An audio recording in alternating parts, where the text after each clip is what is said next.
Hi friends. അപ്പോൾ നമുക്ക് സംസാരിക്കാൻ പോകുന്നത് വീണ്ടും മോഹൻലാൽ മമ്മൂട്ടി കമ്പാരിസൺ ആണ്. പിന്നെ ഞാൻ ഇപ്പോൾ സംസാരിക്കുന്നതിന് മുമ്പ് ഞാൻ പറയുന്നത് വെച്ചാൽ നിങ്ങൾ ആദ്യമായിട്ടാണ് ഈ ചാനൽ കാണണമെങ്കിൽ ഒന്ന് സബ്സ്ക്രൈബ് ചെയ്തോ. അപ്പം നിങ്ങൾക്ക് ഇതുപോലുള്ള കമ്പാരിസൺ വീഡിയോകളും മലയാള സിനിമയുമായി ബന്ധപ്പെട്ട വീഡിയോകളുമാണ് ഞാൻ ചെയ്യുന്നത്. നിങ്ങൾക്ക് താല്പര്യമുണ്ടെങ്കിൽ നിങ്ങൾക്ക് സബ്സ്ക്രൈബ് ചെയ്യാം. ഞാൻ ആരും നിർബന്ധിക്കുന്നൊന്നുമില്ല. സബ്സ്ക്രൈബ് ചെയ്തില്ലെങ്കിലും കുഴപ്പമില്ല. അപ്പോൾ ഇത് ഞാൻ സംസാരിക്കാൻ പോകുന്നത് എന്താണെന്ന് വെച്ചാൽ, നമ്മുടെ മോഹൻലാലിന് ഭയങ്കര വലിയ കോടി ക്ലബ്ബുകളുണ്ട്, ഭയങ്കര വലിയ വിജയങ്ങളുണ്ട് എന്നൊക്കെ അവകാശപ്പെടുന്ന മോഹൻലാൽ ഫാൻസിൻ്റെ അടുത്തുള്ളൊരു ചോദ്യമാണ്: മോഹൻലാൽ എത്ര പുതുമുഖ സംവിധായകന്മാർക്ക് അവസരം കൊടുത്തിട്ടുണ്ട്? അതിൽ എത്ര പുതുമുഖ സംവിധായകന്മാർ പടം വിജയിപ്പിച്ചിട്ടുണ്ട് എന്നാണ് എൻ്റെ ചോദ്യം.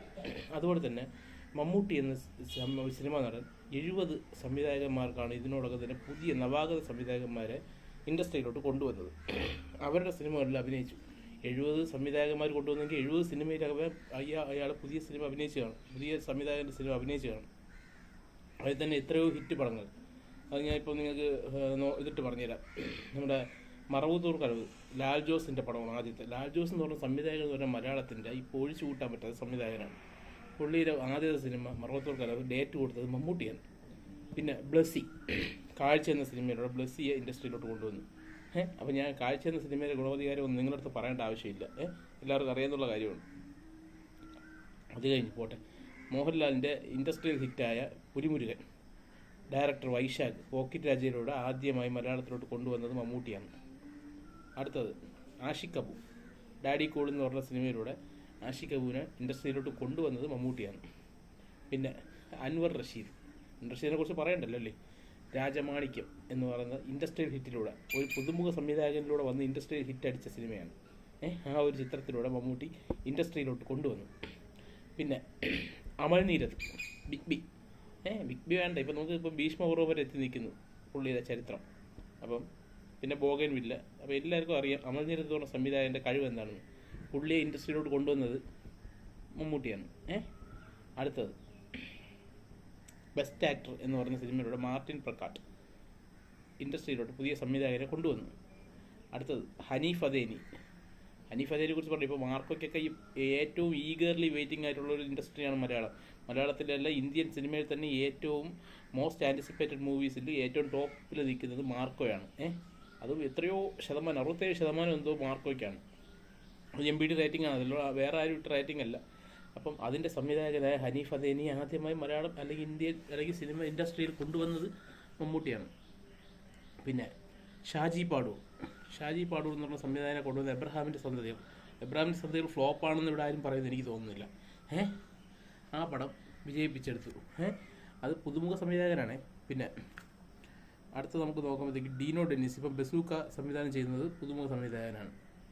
പിന്നെ ഇഷ്ടംപോലെ സിനിമകളുണ്ട്. നമ്മുടെ രഞ്ജി പണിക്കറിൻ്റെ മകൻ രഞ്ജി പണിക്കറിനെ കസബ എന്ന് പറഞ്ഞ ചിത്രത്തിലൂടെ കൊണ്ടുവന്നു. അത് വിജയമായിരുന്നു. വിജയമല്ലെന്ന് ഇപ്പോൾ ആരും ഇവിടെ അവകാശപ്പെടേണ്ടത്. നിങ്ങൾക്ക് ഗൂഗിളിൽ സെർച്ച് ചെയ്ത് കഴിഞ്ഞാൽ അതറിയാൻ പറ്റും. അപ്പോൾ ഇനി മോഹൻലാൽ പുതുമുഖ സംവിധായകന്മാർക്ക് ഡേറ്റ് കൊടുത്തിട്ടുണ്ടോ? അത് ആരൊക്കെ നമുക്ക് നോക്കാം. ആകെ എൻ്റെ അറിവിലൊരു 7-8 സംവിധായകന്മാർക്കാണ് കൊടുത്തിട്ടുള്ളത്. അതിൽ തന്നെ ഫോട്ടോഗ്രാഫർ എന്ന് പറഞ്ഞ സിനിമ രഞ്ജൻ പ്രമോദിനെ കൊണ്ടുവന്നു. ഞാൻ പറയണ്ടല്ലോ രഞ്ജൻ പ്രമോദ് ഇപ്പോൾ ആരാണെന്നും രഞ്ജൻ പ്രമോദിൻ്റെ എത്ര പടം വിജയിച്ചിട്ടുണ്ടെന്നും രഞ്ജൻ പ്രമോദിൻ്റെ ഫോട്ടോഗ്രാഫർ എത്ര വലിയ വിജയമായിരുന്നു എന്ന് നിങ്ങൾക്കറിയാം. പിന്നെ അടുത്തത് ഭഗവാൻ എന്ന് പറഞ്ഞ സിനിമയുടെ പ്രശാന്ത് മാമ്പുള്ളി എന്ന് പറഞ്ഞ ഒരു ഡയറക്ടറിനെ കൊണ്ടുവന്നു. എല്ലാവർക്കും അറിയാവുന്ന സിനിമയാണ്. അതിപ്പം പറയും അത് ഇത്ര സമയം 16 മണിക്കൂറുണ്ടെന്ന് ചിത്രീകരിച്ച സിനിമയാണ്. അത് വലിയ വിജയമല്ല. 16 മണിക്കൂർ ചിത്രീകരിക്കാമെങ്കിൽ പറഞ്ഞാണ് ഇതിൻ്റെ ഇതൊക്കെ. സിനിമ ഇറക്കിയാൽ വിജയിക്കണം, അല്ലെങ്കിൽ അത് ആൾക്കാർ ഏറ്റെടുക്കണം. അത് ഏറ്റെടുത്തില്ലെങ്കിൽ അത് പരാജയം തന്നെ. 16 മണിക്കൂറോ 18 മണിക്കൂറോ. പിന്നെ റെഡ് വൈന് സലാം ബാപ്പു എന്ന് പറഞ്ഞ സംവിധായകനെ കൊണ്ടുവന്നു. ഇതിൽ മോഹൻലാൽ കൊണ്ടുവന്ന സംവിധായകന്മാർ രഞ്ജിത്തിൻ്റെ ആദ്യത്തെ പടം എനിക്ക് തോന്നുന്നു രാവണ പ്രഭുവാണെന്ന് തോന്നുന്നു. അപ്പോൾ രഞ്ജിത്തിനെ കൊണ്ടുവന്നത് മോഹൻലാലാണ്. പിന്നെ റോഷൻ ആൻഡ്രോസിൻ്റെ സിനിമയുണ്ട്. റോഷൻ ആൻഡ്രോസ് ഉദയനാണ് താരം. റോഷൻ ആൻഡ്രോസിൻ്റെ സിനിമ.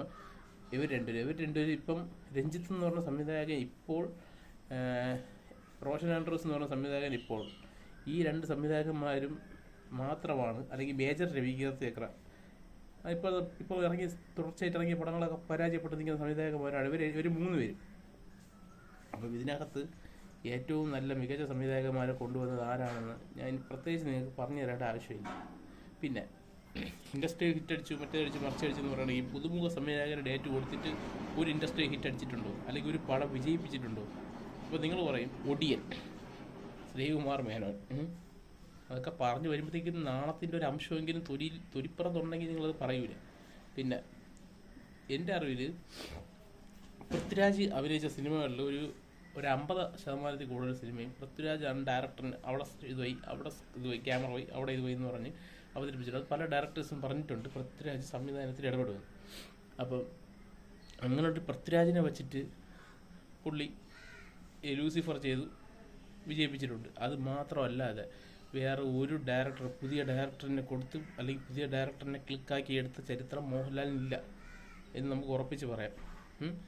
അപ്പം നമുക്ക് നല്ല ഗ്രൗണ്ടിൽ നല്ല പിച്ചിൽ നല്ല ടീമിൻ്റെ കൂടെ നിന്ന് കളിക്കുന്നത് പോലെ അല്ല, പുതിയൊരു ഗ്രൗണ്ടിൽ പുതിയ ആൾക്കാരുടെ കൂടെ പുതിയ സിനിമകൾ പുതിയ വേഷങ്ങളിൽ അഭിനയിച്ച് വിജയിപ്പിച്ചെടുക്കുക എന്ന് പറയുന്നത്. അപ്പോൾ ഇത്രയും ഡയറക്ടേഴ്സിനെ ഇപ്പോൾ ഞാൻ ഈ പറഞ്ഞ തന്നെ ഒരു 7 ഡയറക്ടേഴ്സ് ഇപ്പോഴും മോസ്റ്റ് ആക്റ്റീവായി നിൽക്കുന്ന ഡയറക്ടേഴ്സാണ്. അങ്ങനെ ഡയറക്ടേഴ്സിനെ പോലും ഇൻഡസ്ട്രിയിൽ കൊണ്ടുവന്നത് മമ്മൂട്ടി എന്ന് പറഞ്ഞ നടനാണ്.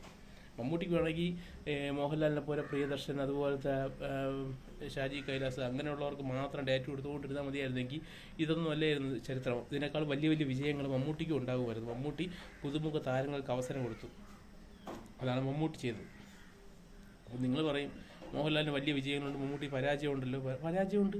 അവിടെ 100 സിനിമ ചെയ്യുമ്പോഴത്തേക്ക് 20 പരാജയപ്പെടും.